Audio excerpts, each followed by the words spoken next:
De nuestra conferencia vamos a valorar lo siguiente. En primer lugar, ¿qué es un concepto y qué no es un concepto?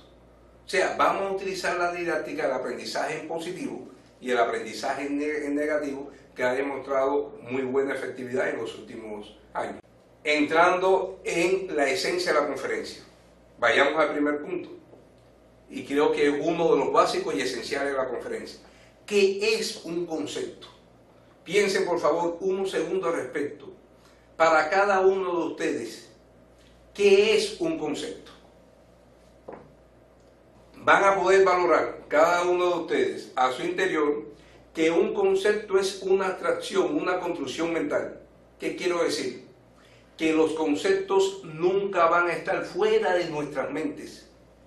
Los conceptos forman parte del conocimiento, de la base del conocimiento, por tanto están al interior de nuestra mente. Son una construcción mental. Y una construcción mental que nos permite reflejar la realidad en el pensamiento. O sea, con una unidad cognitiva de significado. El concepto permite valorar las características esenciales y no esenciales de todos los objetos, procesos y fenómenos de la realidad. Y nos permite comprender y analizar esta realidad. Los conceptos nunca son definitivos, o sea, están en constante desarrollo, como todo en el universo, y por ende se caracterizan por tener un carácter dialéctico, y es la forma fundamental con que opera el conocimiento. Bueno, dicho así, es posible que parezca un poco complejo. ¿Qué no es un concepto? No es un concepto todos los objetos materiales y concretos. O sea, un libro no es un concepto. Es un medio didáctico. La luz solar no es un concepto, es una forma de energía.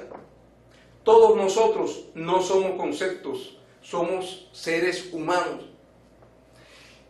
Y ahí es la gran diferencia. ¿Qué debemos analizar desde el punto de vista didáctico? Que todos los objetos, procesos y fenómenos de la realidad sí lo podemos conceptualizar. Y ahí está la gran diferencia y la complejidad de este contenido. Ahora, viene otro tema bien complejo.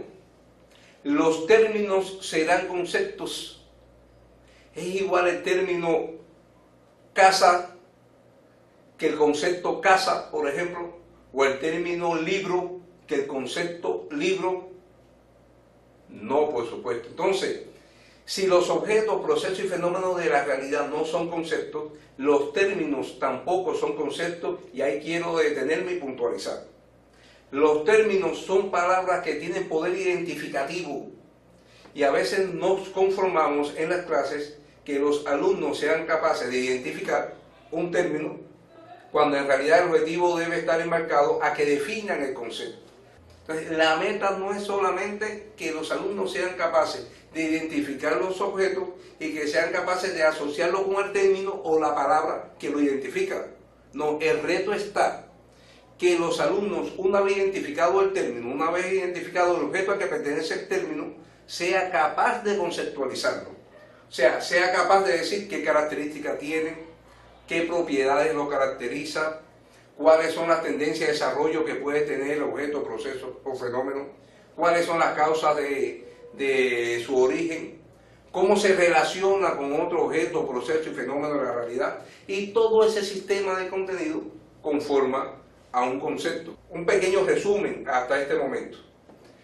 ¿Qué hemos abordado hasta ahora? En este tema que es bien complejo, es muy abstracto, es muy difícil. Hemos abordado lo siguiente, que un concepto es una construcción mental, que los conceptos se encuentran al interior de nuestras mentes y que los conceptos nos permiten conocer, analizar, explicar, predecir los objetos y fenómenos y procesos que ocurren en la realidad. ¿Qué no es un concepto? No es un concepto aquellos objetos, procesos y fenómenos los cuales conceptualizamos. Tampoco son conceptos los términos. Recuerden que un término es una palabra sin significado. Un concepto tiene un significado mayor porque refleja las características esenciales y no esenciales de los diferentes contenidos que estamos estudiando en clase. Ahora, el saber qué es un concepto y qué no es un concepto nos sirve de base para el aprendizaje significativo. Entonces hay que valorar, utilizando la misma didáctica, qué es aprendizaje significativo y qué no es aprendizaje significativo. Entonces, los invito a valorar estas cuestiones. Vamos a valorar qué es aprendizaje significativo. Deben conocer que el aprendizaje significativo tiene como sustento científico la teoría de Ausubel y que nos plantea este gran psicólogo, que este aprendizaje tiene como base tres cuestiones fundamentales. En primero, tener una base cognitiva previa. Dice Ausubel que lo más importante para él es conocer qué sabe el estudiante antes de comenzar la clase. Es el papel que debe desarrollar el diagnóstico antes de iniciar cada una de nuestras clases. Miren, el diagnóstico no es al inicio del año escolar, el diagnóstico es permanente durante todo el año escolar. El diagnóstico es tan importante que debe hacerse antes de iniciar cada uno de nuestros temas, cada una de nuestras clases, siguiendo la concepción del aprendizaje significativo. Debemos saber, en primer lugar, que ya conoce el estudiante del contenido que le vamos a impartir o que vamos a compartir con él. Muchas veces pensamos que nuestros estudiantes llegan al aula con poco conocimiento o con ningún conocimiento del contenido que vamos a hacer. Nuestra vida nos ha demostrado que no es así.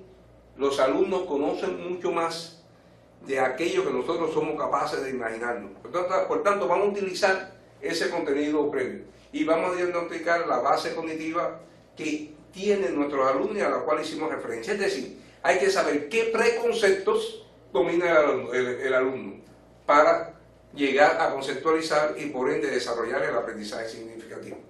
En segundo lugar, hay que realizar una interacción entre el aprendizaje que ya domina el alumno, o sea, sus preconceptos, con el nuevo aprendizaje que le vamos a impartir en clase. Ese es el segundo elemento básico. Y en tercer lugar, es necesario valorar cómo el estudiante es capaz de aplicar el nuevo aprendizaje en la práctica. O sea, esas son las tres cuestiones básicas para decir de que un aprendizaje ha sido significativo, y lo puntualizo.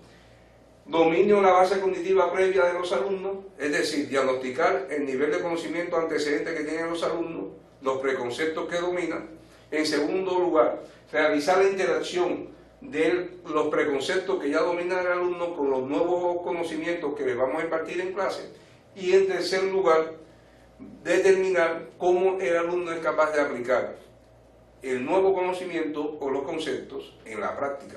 Ahora, ¿qué no es aprendizaje significativo? No es aprendizaje significativo precisamente todo lo contrario a lo que vimos con anterioridad. No es aprendizaje significativo la enseñanza mecánica, y es aquella enseñanza que no parte del diagnóstico de los preconceptos que tiene el alumno. La enseñanza mecánica es propia de aquellos docentes que consideran que ellos son personas superdotadas, que tienen un dominio pleno de todo el conocimiento de la materia que imparten, y que sus estudiantes son alumnos que no tienen ningún contacto, ningún conocimiento, prácticamente que llegan de cero con el cerebro vacío a la clase y por tanto él va a llenar todo ese vacío que hay en el cerebro de los alumnos. La realidad nos ha demostrado que no es así. Los alumnos llegan con una experiencia previa de vida de la familia, de la comunidad y de la propia escuela y la interacción que tiene con el medio. Por tanto, en lugar de pensar que el alumno llega con el cerebro vacío, dada la certeza, por supuesto, entre comillas, en realidad lo que debemos tener toda la preparación didáctica y profesional para aprovechar el conocimiento que ya el alumno tiene. Porque, dicho sea de paso, tenemos que estar conscientes que nuestros alumnos hoy llegan con muchos conocimientos a las clases. Una de las causas que lo ha provocado esto del desarrollo de la tecnología y el acceso que tienen a la tecnología. Les recuerdo algo. Por primera vez en la historia, los docentes, nosotros, y los alumnos tenemos acceso a las mismas fuentes de información. Hasta hace unos pocos años, los alumnos no tenían acceso a las mismas fuentes de información y conocimiento que teníamos nosotros. Nosotros teníamos bibliografías básicas para nuestra preparación que no estaban al alcance y al acceso de los alumnos. Pero hoy con el desarrollo de Internet y la tecnología, ellos, nuestros alumnos y nosotros, tenemos acceso a la misma fuente de conocimiento, a la misma fuente de información. En segundo lugar, vamos a ver qué no es aprendizaje significativo. Bueno, no es aprendizaje significativo cuando utilizamos preguntas y utilizamos didáctica para que el alumno responda de manera pasiva. Es decir, cuando utilizamos tareas y ejercicios donde el alumno tiene que responder sencillamente respuesta muy corta, sí o no, o le ponemos ejercicios de opciones múltiples donde el alumno no tiene que expresar todo el nivel de conocimiento y de desarrollo conceptual que ha adquirido en clase. Ya estamos conscientes que la enseñanza mecánica, la enseñanza reproductiva, no forma parte del aprendizaje significativo. En el aprendizaje significativo es muy importante que los alumnos sean capaces de plantear ideas, de reconocer hechos, de realizar propuestas, de hacerse nuevas interrogantes y de aplicar el conocimiento. No es aprendizaje significativo tampoco aquel aprendizaje donde utilizamos exclusivamente la heteroevaluación, la evaluación tradicional. No. Si utilizamos la heteroevaluación, estamos limitando las posibilidades de que nuestros alumnos autovaloren hasta dónde ellos se han desarrollado, hasta dónde ellos han aprendido. Es necesario vincular la heteroevaluación con la coevaluación y la autoevaluación. Hasta ahí lo relacionado con aprendizaje significativo y la definición de conceptos. Ahora veamos qué vías didácticas se han utilizado tradicionalmente en las clases para la enseñanza y el aprendizaje de conceptos y tratar de que esta enseñanza y este aprendizaje de conceptos sea significativo. Bueno, tradicionalmente, como bien todos ustedes sabrán, se han utilizado dos vías didácticas. Una, la vía inductiva, y la otra, la vía deductiva. ¿Cuál es la vía inductiva? La vía inductiva es aquella donde los docentes, digo tradicionalmente, presentamos en clase las características, las propiedades, las cualidades de los objetos, procesos y fenómenos, y los alumnos solamente definen un concepto. Por supuesto, el concepto que sea objeto de estudio. Por su parte, la vía deductiva es lo contrario. La vía deductiva, que en mi opinión es menos profesional desde el punto de vista didáctico, parte de lo siguiente. En esta vía deductiva, los docentes les dan a conocer la definición del concepto a los alumnos. Generalmente le dicen, en la página tal, del libro tal, lean la definición del concepto. Entonces, después que los alumnos han leído la definición del concepto, le dicen que reproduzcan la definición que acaban de leer y que pongan ejemplos acerca del concepto. Esa es la vía deductiva. Al menos la vía inductiva parte de que el alumno tiene que hacer un análisis de características y después arribar a una definición. Pero la vía deductiva, que se ha utilizado muchísimo en las clases tradicionales, les damos como docente la opción única de que los alumnos ya lean y reproduzcan definiciones. Bueno, desde nuestro punto de vista y con el proceso investigativo que estamos desarrollando en el centro de investigación de nuestro sistema educativo, estamos llegando a la conclusión de que en la clase actual, para que el aprendizaje conceptual sea significativo, ya estas vías son insuficientes. O sea, tanto la vía inductiva como la vía deductiva son insuficientes. ¿Pero por qué son insuficientes? Son insuficientes generalmente porque la participación activa la tiene el docente.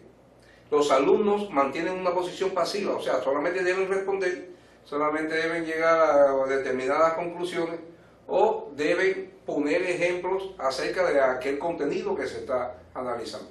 Es por ello que proponemos una nueva concepción didáctica que es la que queremos compartirles a ustedes. Bueno, hemos considerado en esta concepción didáctico interdisciplinaria para enseñanza y aprendizaje de conceptos, y que hecho sea de paso, podrán ustedes analizar en el libro La enseñanza y aprendizaje de conceptos, estrategia didáctica para una enseñanza de calidad, que se pueden concebir 4 momentos para la enseñanza y el aprendizaje conceptual. Hemos considerado que en primer lugar se encuentra el cómo introducir el concepto en la clase. Por tanto, ese es el primer momento, la introducción del concepto. En segundo lugar, cómo familiarizar a los alumnos con ese concepto. En tercer lugar, ya desarrollar propiamente el aprendizaje conceptual y la definición de concepto. Y por último, y más importante, la aplicación del concepto. En ello vamos a detenernos brevemente, pero solamente queremos hacerle referencia a las estrategias didácticas que hemos concebido nosotros para cada uno de estos momentos y que ustedes pueden implementar en clase. Trataremos en lo adelante de hacerles llegar a ustedes el texto al que hemos hecho referencia para que puedan analizar con el libro en la mano cuál es la esencia didáctica y cómo se puede implementar en las clases cada una de estas estrategias. Comencemos con la introducción del concepto. En este sentido le estamos proponiendo 7 estrategias didácticas que nos pueden servir a todos nosotros para introducir los conceptos en la clase. Tenemos que poner a nuestros alumnos en una posición activa y nada más importante que desarrollar una serie de situaciones, desarrollar dinámicas, desarrollar dramatizaciones que nos permitan facilitar el aprendizaje de los contenidos que nosotros estamos enseñando y ellos están aprendiendo en clase. Otra estrategia didáctica muy importante en esta etapa de introducción del concepto son las adivinanzas didácticas. Todos nos gusta jugar con las adivinanzas.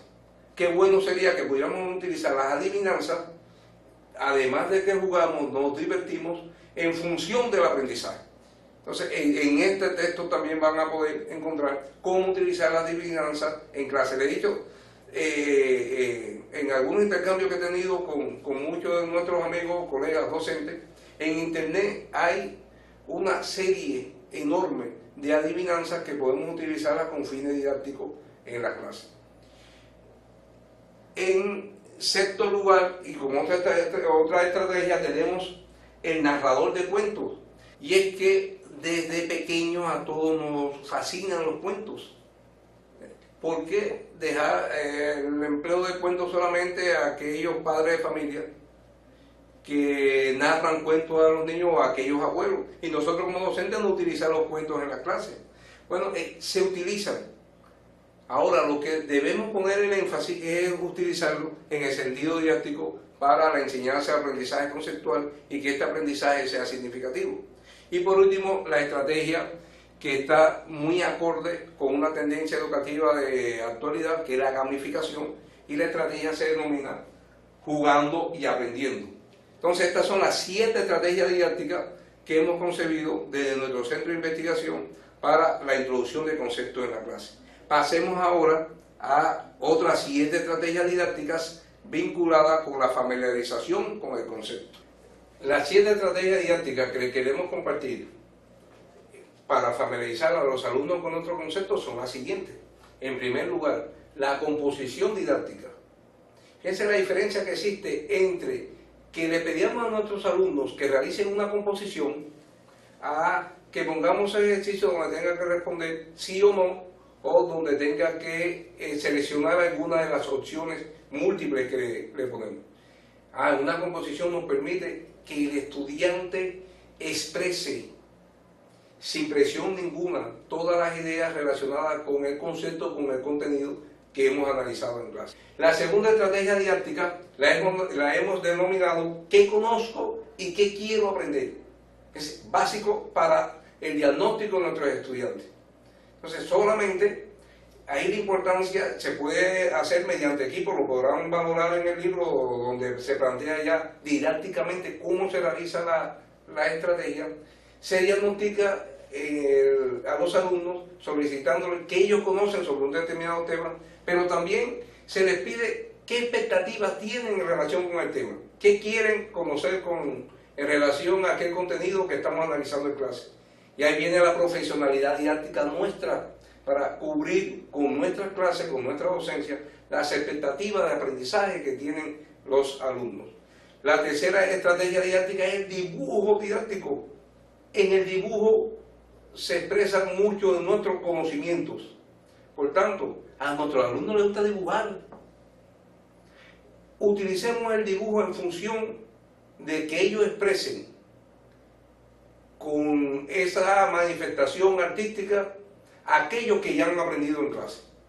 El dibujo se utiliza mucho en preescolar, se utiliza mucho en la primaria, pero lo podemos utilizar en otros niveles educativos, en función de ir valorando qué saben nuestros alumnos acerca de lo que van a estudiar en clase. La otra estrategia didáctica se llama sinónimo y antónimo. Le planteamos un concepto, cuáles son las palabras, los términos sinónimos a ese concepto y cuál es lo contrario, lo antónimo. Entonces ahí podemos valorar hasta cuándo el dominio de conocimiento que tiene el alumno sobre el concepto que estamos estudiando en clase. Otra estrategia didáctica es asumiendo nuevos retos. En esta estrategia didáctica el aprendizaje aparece como reto.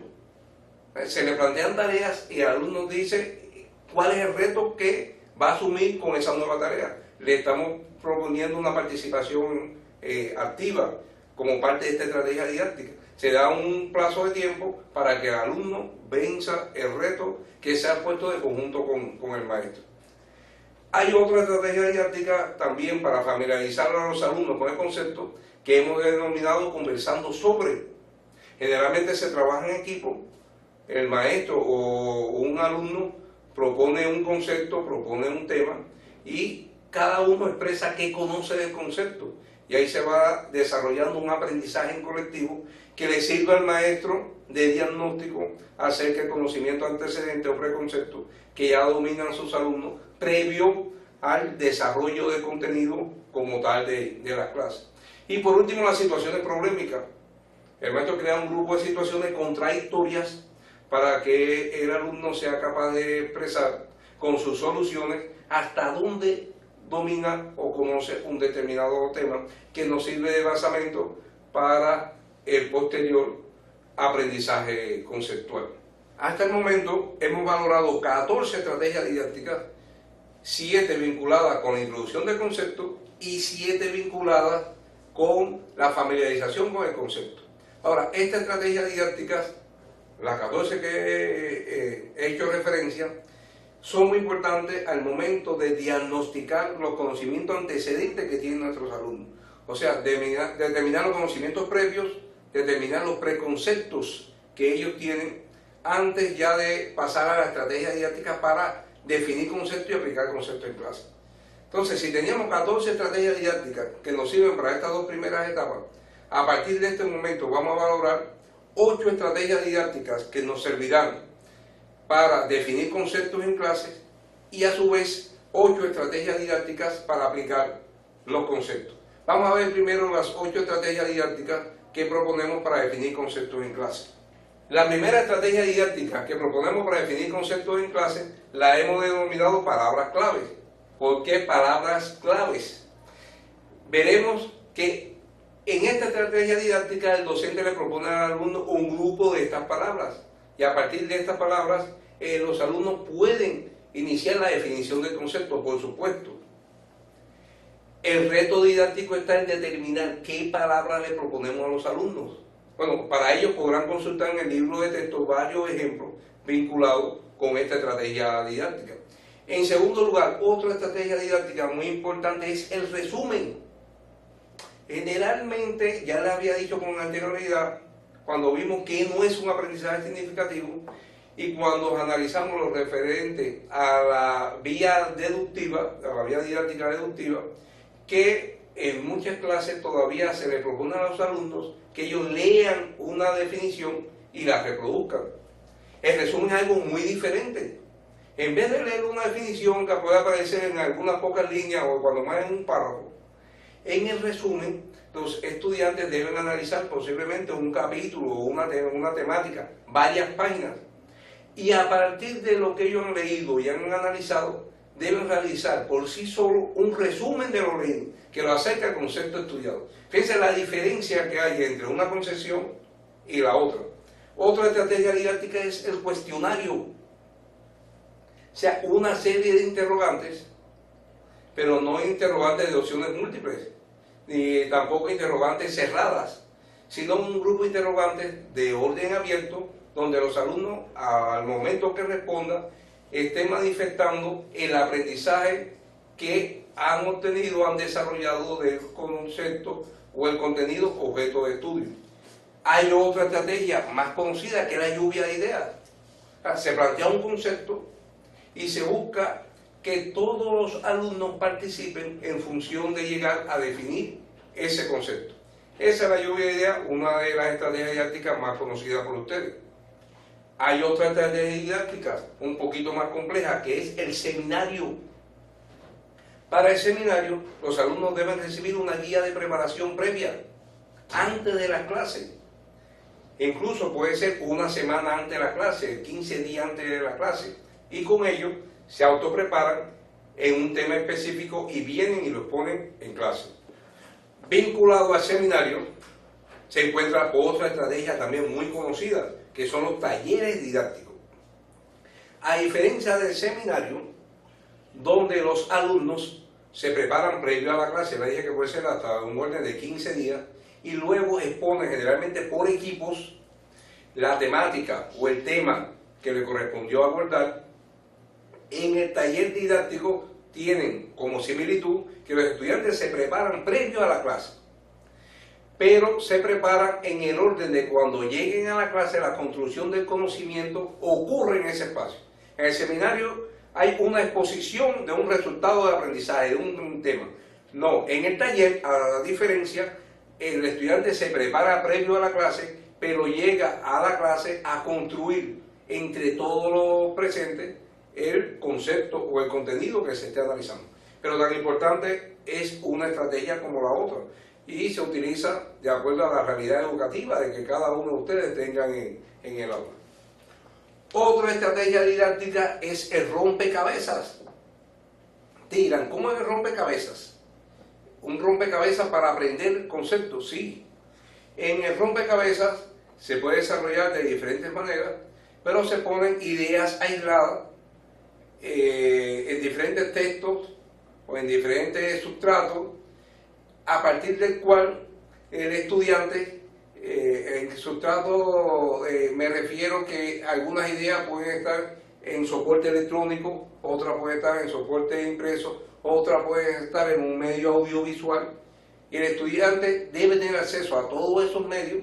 Entonces, a partir de todo el estudio, toda la observación, todo el análisis, la lectura que realice, construye el concepto. Por eso es rompecabezas, porque la idea se encuentra disgregada, o la esencia del concepto se encuentra disgregado en varios soportes.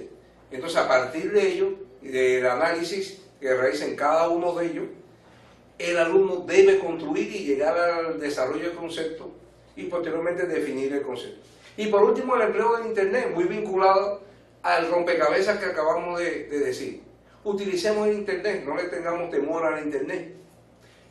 incluso utilicemos YouTube. He escuchado algunas voces de docentes que le temen al empleo de YouTube. Utilicémoslos y utilicemos la información que hay allí en función, sobre todo la información didáctica, para la enseñanza y el aprendizaje de clase. Ahora, no nos basta como objetivo didáctico que los alumnos aprendan el concepto y sean capaces de definirlo. El gran reto está en que el aprendizaje significativo, como vimos hace unos minutos, además de interiorizar el concepto, de que el concepto sea la base del conocimiento que tenemos en nuestras mentes, el gran reto está en cómo llevar ese aprendizaje a la práctica. A continuación les propongo algunas estrategias didácticas que hemos utilizado para aplicar los conceptos en clases. Para aplicar conceptos en clases también estamos proponiendo 8 estrategias. O sea, que tuvimos 7 estrategias para introducir conceptos, 7 estrategias para familiarizar a los alumnos con el concepto, 8 estrategias para definir conceptos, y en este momento vamos a hacer referencia a otras 8 estrategias, pero en este caso con el objetivo macro desde el punto de vista didáctico, es que los alumnos apliquen los conceptos. La primera estrategia está relacionada con las redes conceptuales. ¿Cuáles son las redes conceptuales? Bueno, los mapas conceptuales, las pirámides conceptuales, también todo lo relacionado con la relación de conceptos. Esa es la estrategia que hemos denominado redes conceptuales. ¿Cómo sabemos que un alumno es capaz de aplicar y antes de aplicar que ha aprendido un concepto? Bueno, propongamos que realice una pirámide conceptual o que realice un mapa conceptual y que interrelacione varios conceptos o que interrelacione aquellas características, propiedades que forman parte de un concepto. La red conceptual es una estrategia didáctica muy importante y de mucha validez, la cual se ha implementado desde hace varios años en la docencia, pero es muy efectiva en este sentido. Hay otra estrategia didáctica, a la cual hemos denominado visión de futuro. O sea, el estudiante ya ha aprendido el concepto, pero le proponemos una serie de situaciones en las cuales debe plantear qué haría él o si se encontrara frente a esa situación. Por eso se denomina visión de futuro. O sea, el estudiante debe tomar una posición activa y plantear cuál sería su modo de actuación en dichas situaciones. O sea, hay que aplicar ya el concepto al modo de actuación que pueda asumir el estudiante frente a una determinada situación, frente a un hecho determinado de la vida cotidiana. Una tercera estrategia la hemos denominado cuadro comparativo. Entonces, se le plantea el concepto y el alumno tiene que buscar semejanzas, diferencias y llegar a conclusiones en relación al concepto que estamos analizando y al concepto con el cual lo estamos comparando. Una estrategia también muy amplia, tiene mucha validez desde el punto de vista didáctico, porque para llegar a plantear las semejanzas y las diferencias, los alumnos de conjunto con el profesor deben determinar qué criterios sirven para realizar la comparación. Entonces es básico determinar los criterios de comparación, plantear semejanzas, plantear diferencias y llegar a conclusiones en relación a los conceptos que estamos comparando. Hay otro grupo de estrategias para aplicar conceptos que planteamos seguidamente. Además de la comparación didáctica, es muy importante la ejemplificación. Pero una ejemplificación activa. El alumno domina un concepto y es importante que sepa capaz de identificar cuáles ejemplos forman parte del concepto y a la vez cuáles ejemplos no forman parte del concepto. Dicho sea de paso, es importante que determinen cuál es el ejemplar tipo del concepto que estamos analizando. Entonces, ahí hay 3 cuestiones didácticas básicas. Por ejemplo, si estamos analizando el concepto flor, bueno, ¿cuáles son los ejemplos de flores? ¿Y cuáles no son ejemplos de flores? ¿Y cuáles pueden ser flores típicas? Ahí está la dinámica de esta estrategia didáctica. Ejemplos tipo, ejemplos que forman parte del concepto y ejemplos que no forman parte del concepto. Recuerden la estrategia didáctica que hemos utilizado en esta videoconferencia. Es tan importante para sostener el aprendizaje significativo que los alumnos dominen el contenido o el concepto en positivo como en negativo. Es decir, qué es y qué no es. A veces en nuestras clases nos hemos conformado solamente con plantear qué es. No, está demostrado ya que para sostener el qué es importante que el alumno aprenda también qué no es. Y la unión de esos dos componentes didácticos es que garantiza un aprendizaje significativo y de mayor calidad. Además de la ejemplificación didáctica, tenemos como estrategia didáctica cómo es y cómo debe ser. O sea, una situación determinada, un concepto en específico, una situación de la vida común.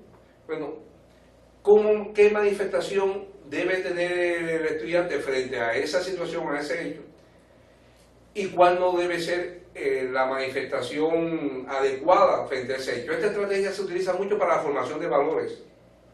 En función, por ejemplo, de la educación ambiental, nos dice cuál es la actitud que tiene el alumno y cuál debe ser la actitud que debe manifestar. Por ejemplo, ante el consumo de determinada sustancia nociva, ¿cuál es la actitud que se manifiesta y cómo debe ser la actitud? Entonces lo pone en una contradicción. ¿Cómo estoy actuando y cómo debería actuar?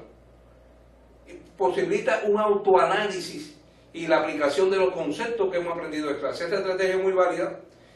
Y como ya he venido reiterando, en el libro se explica en esencia cómo aplicarla en clase.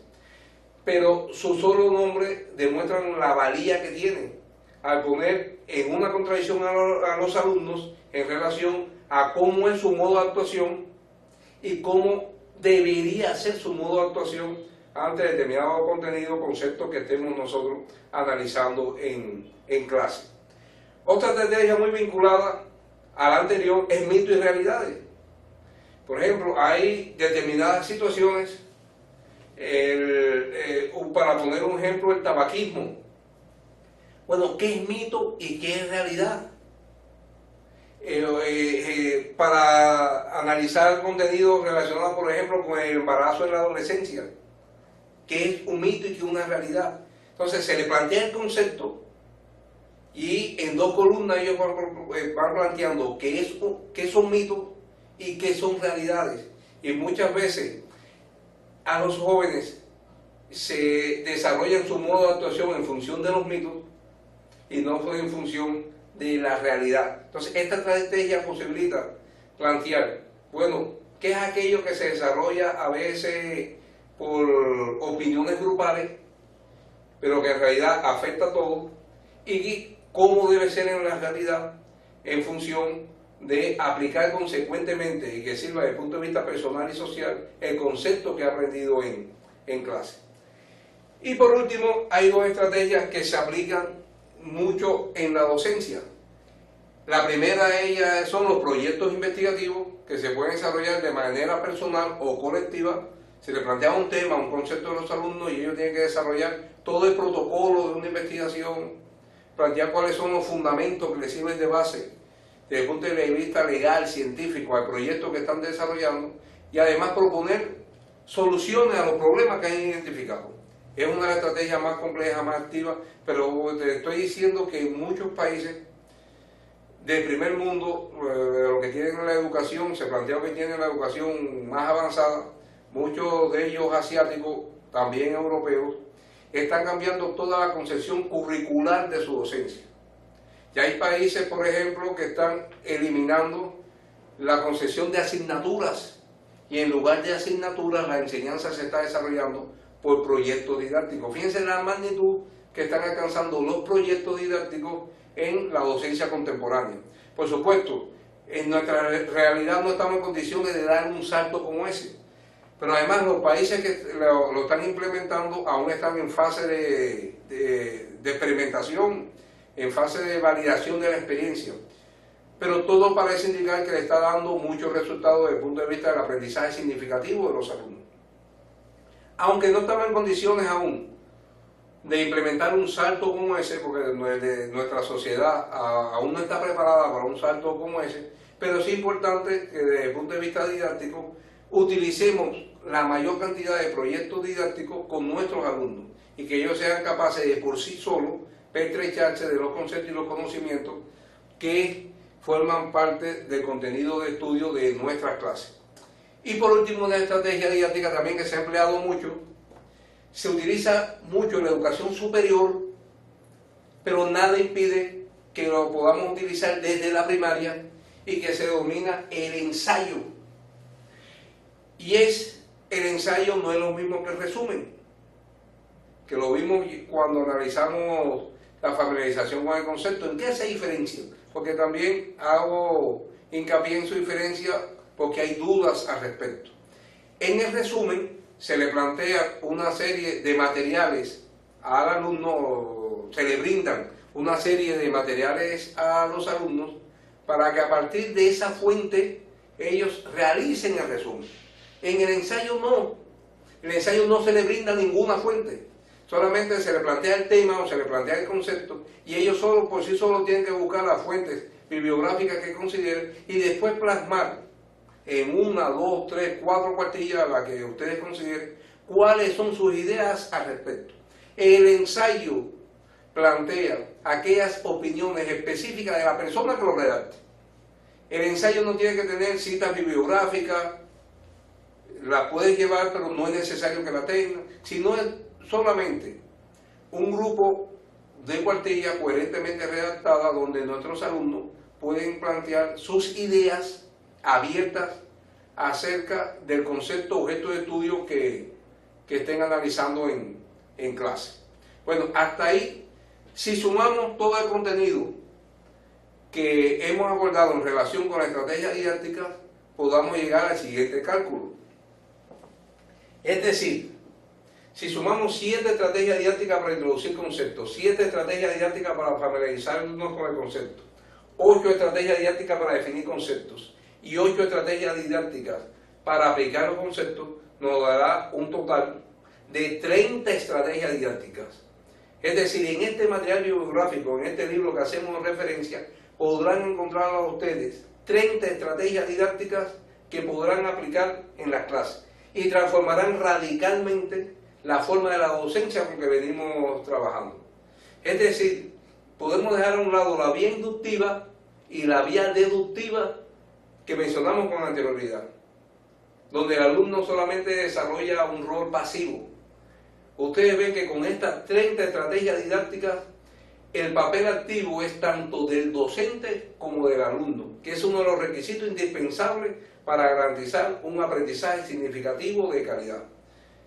Bueno, con estas ideas dejamos abierto el debate en cada uno de sus colectivos acerca de los contenidos que hemos abordado en esta sesión de capacitación del programa CECAP. Les recuerdo, a modo de resumen, que hemos ido de la teoría a la práctica. Abordamos en primer lugar, ¿qué es un concepto?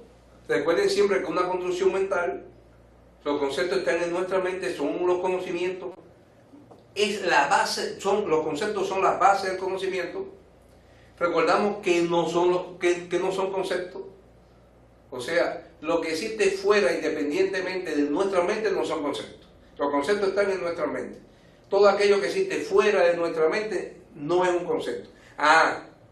Pero se puede conceptualizar porque son objetos de estudio de cada uno de nosotros. Profundizamos en qué es aprendizaje significativo y qué no es aprendizaje significativo. Y vimos que el aprendizaje significativo es aquel en el cual el docente realiza un diagnóstico efectivo de los alumnos. Y no solamente un diagnóstico una vez en el ciclo escolar, a inicio del ciclo escolar, no. El diagnóstico es permanente, el diagnóstico es para mejorar mi docencia, el diagnóstico es para saber qué ya domina mi estudiante, qué preconceptos tienes, y a partir de ello, yo modificar mi docencia en función de que aprenda más de lo que ya conoce. Eso es aprendizaje significativo. Y el aprendizaje significativo posibilita el empleo de la heteroevaluación, la coevaluación y la autoevaluación. ¿Qué no es aprendizaje significativo? El aprendizaje mecánico. Aquel aprendizaje, como bien decíamos, que le doy un determinado párrafo para que el alumno lo aprenda de manera mecánica y que luego me diga las mismas palabras que están en el libro. No, eso no es aprendizaje significativo. El aprendizaje significativo es participativo, creador. Los alumnos tienen todo el derecho a emitir las opiniones que consideran. El alumno tiene el derecho a realizar interrogantes acerca del contenido de estudio, a plantear dudas, a plantear hipótesis, a decir que se puede aprender de otra forma o se puede desarrollar el proceso de otra forma. Y es un proceso compartido. Eso es aprendizaje significativo. Y por último hemos compartido 30 estrategias didácticas que consideramos, según nuestra experiencia, que pueden hacer totalmente diferente la dinámica con que se puede haber venido trabajando en las clases. Estamos conscientes que muchos docentes utilizan parte de esta estrategia, o muchas de estas estrategias en otros casos. Dicho sea de paso, es importante puntualizar que el conglomerado, la unión de estas 30 estrategias, parte de ideas propias de muchos de docentes de nuestras escuelas. O sea que muchas se están empleando. Lo que le hemos dado ahora es una concesión teórica, básica, para que las veamos de maneras diferentes y que podamos compartir entre todos la importancia de su aplicación en las clases, que es la única vía que nos va a garantizar preparar a nuestros estudiantes para enfrentar los retos del futuro. Y recuerden que los retos del futuro, como tendencia de desarrollo de la sociedad, van a ser más grandes que lo que estamos viviendo hoy. Con ello termino y quiero cerrar con la siguiente frase, nada más y nada menos que de Albert Einstein, y nos dice, este gran científico de todos los tiempos, que el estudio nunca se debe considerar una obligación, que el estudio es una oportunidad para penetrar el bello y maravilloso mundo del saber. Como docentes debemos hacer esta primera parte de la frase, debemos estar actualizando nuestro contenido de enseñanza y de aprendizaje. Debemos estar en los límites del conocimiento de cada una de las materias que nosotros impartimos, pero no lo podemos hacer por obligación. Si lo hacemos por obligación, nunca nuestro proceso de enseñanza y aprendizaje va a ser significativo para nuestros alumnos. Por tanto, no podemos hacer del estudio diario, cotidiano, permanente, que debemos hacer como docentes, una obligación. Pero es una oportunidad, no solamente en nuestro caso para nosotros. Si nosotros nos brindamos la oportunidad de crecimiento personal, le estamos brindando la oportunidad de crecimiento también a cada uno de nuestros alumnos. Y si lo hacemos con cada uno de nuestros alumnos, le estamos ofreciendo a toda la sociedad la posibilidad de crecer de manera conjunta con nosotros. Y por eso hemos hecho nuestra esta importante frase de Albert Einstein. Muchas gracias.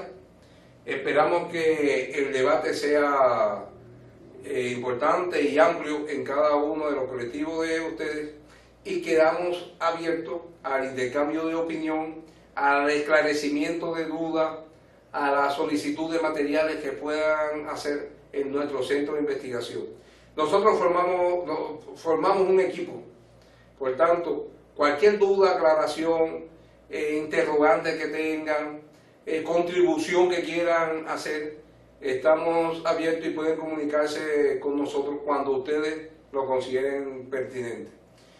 Los directores académicos de cada uno de los centros tienen la vía de cómo comunicarse con nosotros. En específico tienen mi dirección de correo electrónica y mediante ella se pueden comunicar con nuestro centro de investigación. Y para finalizar les dejo aquí mi dirección de correo del Sistema Educativo Valladolid. Gracias.